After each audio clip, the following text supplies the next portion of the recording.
Permit रूमवरील 10% licence फीमधील वाढ रद्द करावी, लायसन्स फी भरण्यासाठी कालबद्ध विभागणी करावी यासह विविध मागण्यांसाठी आज कोल्हापूर जिल्हा परमिट रूम बिअर बार असोसिएशनच्या वतीनं राज्य उत्पादन शुल्क विभागाच्या अधीक्षक स्नेहलता नरवणे यांना निवेदन देण्यात आलं।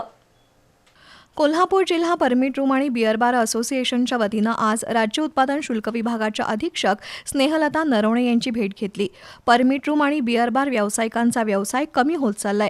एकीकडे सरकारनं अनेक वाईन शॉपला परवानगी दिली आहे, त्यामुळे अशा शॉपमधून दारू खरेदी करून कार किंवा उघड्या माळावर बसून मद्यप्राशन करण्याचे प्रकार वाढलेत, त्यामुळे परमिट रूमचा व्यवसाय कमी होतो।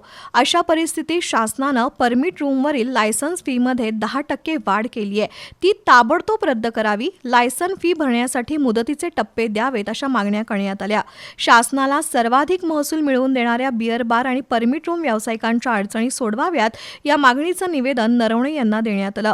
यावेळी असोसिएशनचे अध्यक्ष बाबा निंबाळकर, सचिव दयानंद शेट्टी, सचिन शानभाग, जयंत पुरेकर, आशिष रायबागे यांच्यासह परमिट रूम धारक उपस्थित होते।